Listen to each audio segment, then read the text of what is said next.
Bonjour à tous mes plumés, je constate que certains d'entre vous regardent mes vidéos, sans s'abonner. Je sais que c'est lourd, mais j'ai tellement peu de vues/subscribe, que je suis en position pigeon dans la rue à demander des miettes aux passants. Je vous les demande, avec gentillesse cette fois, de bien vouloir aider un plumé dans le besoin. Merci d'avance. La semaine dernière, j'ai vu la nouvelle vidéo de Valek sur la crise de la virilité, et ce qu'on peut dire, c'est qu'il a fait un pas vers une vision un peu moins extrême de la masculinité/virilité, ce pourquoi on ne peut que l'applaudir. Je pense souvent aux youtubeurs d'extrême droite et à l'intrication qu'ils ont, dans la religion catholique pour la plupart, même si aujourd'hui, de plus en plus, l'écart se creuse entre ceux qui se dirigent vers un libéralisme, qu'on pourrait qualifier de capitalisme extrême, et ceux qui se revendiquent de la morale et de l'éthique chrétienne. Aujourd'hui nous allons voir ensemble comment la religion a pu prendre une place si importante dans la vie de millions de personnes, pourquoi Dieu est mort, et ce que cela implique pour nos sociétés. Vous regardez l'Observatoire, prenons ensemble un peu d'altitude.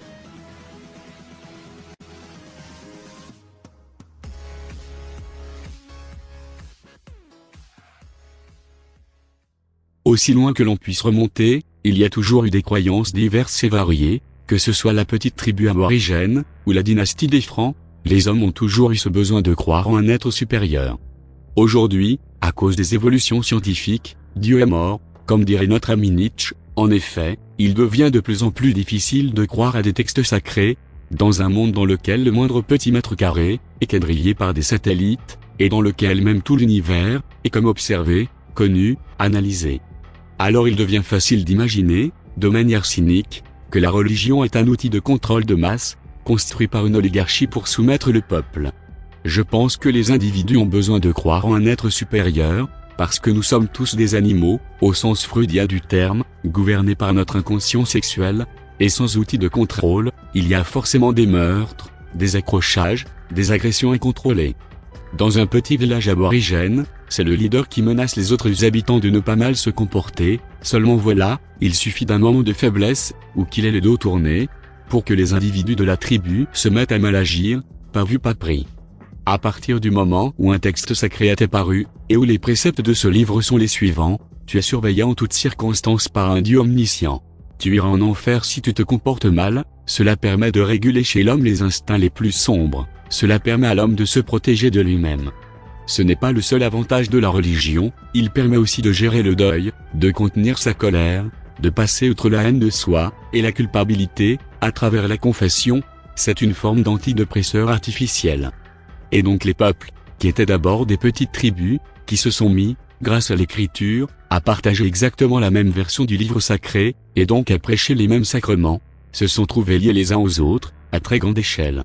L'évolution darwinienne, c'est la force de la mutation génétique adaptée à l'environnement. Cela donne des avantages aux hommes, de survie ou de sélection sexuelle. Ces gènes se propagent au fil des millénaires, tant que l'environnement n'évolue pas.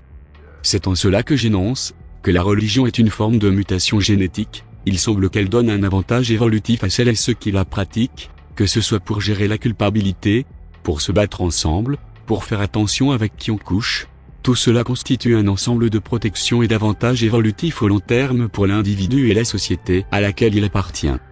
Constatez qu'à partir du moment où la religion est apparue sur le marché, des empires et des dynasties se sont formés un peu partout dans le monde, c'est un atout majeur pour les peuples.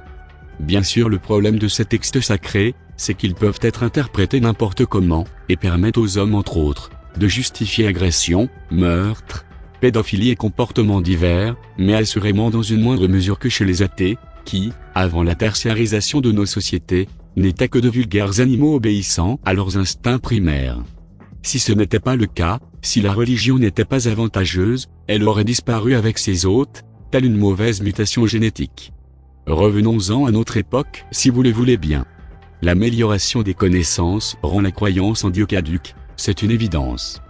Dieu est mort n'est qu'une formulation parmi tant d'autres, et Nietzsche n'est pas le seul à avoir remarqué les incohérences émanant naturellement du parchemin interdit. La pensée structurée, et la logique, ont terrassé le bougre et l'ont envoyé au fond des limbes. Alors vous allez me dire, oui l'observatoire, mais alors pourquoi on ne s'entretue pas tous comme des animaux ? Nos instincts sont toujours là, nous avons le même cerveau reptilien que nos lointains ancêtres, nous sommes faits pour vivre en petits villages, génétiquement. Seulement voilà, maintenant il y a des caméras partout, des réseaux sociaux, des voitures, des avions.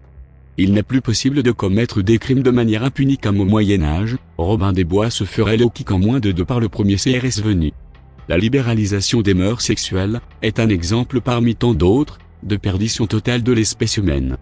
Les Américains ne font que grossir, la démographie est en baisse, et je ne crois pas que ce soit parce que les gens veulent sauver la planète. La vérité est bien plus simple, les habitants de la Terre sont livrés à eux-mêmes, sans Dieu ni maître, en étant obligés de restreindre leurs pulsions à double tour. Incapables de faire preuve de discipline, cherchant le plaisir hédoniste, qui ne les mènera qu'à une vie de célibat, seuls à 35 ans, devant leurs écrans, avec une maladie chronique, à se demander où sont passées ces années perdues. De toute façon les athées ne font pas ou peu d'enfants, ils vont se sortir eux-mêmes du pool génétique, mais sûrement pas sans bruit.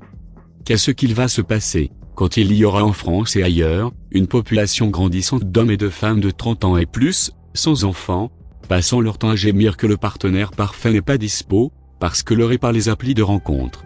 La contraception et l'avortement ont grandement changé le visage des rapports hommes-femmes, transformant le choix s'agit des unes, par une espèce de jungle dans lequel les participants courent comme des dindes sans tête à la recherche du partenaire parfait sans jamais rien construire, dans la démarche la plus abjecte et consumériste qui soit.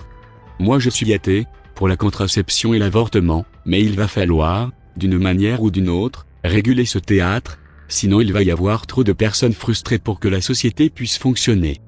Seulement voilà, on n'en est pas là, entre ceux qui regardent en arrière en fantasmant les religions passées, qui ne reviendra jamais, car la technologie lui a mis la tête dans le sable, et les animaux qui errent sans but et qui se réveilleront à 35 ans sans enfants et sans avenir.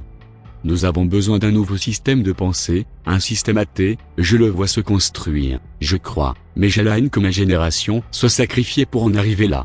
Les boomers ont vécu à une époque de petits villages, en monogamie imposée, avec peu de contraception et d'avortement, ils ne savent pas la jungle dans laquelle nous sommes, et leurs conseils me donnent envie de tout casser. Dieu seul sait ce qu'il adviendra de la religion, moi je crois que les athées sont trop stupides et trop peu introspectifs pour se rendre compte de la merde dans laquelle ils sont, l'avenir ultra-technologique promet bien des surprises. Voilà c'est tout pour aujourd'hui, mais ça fait déjà beaucoup.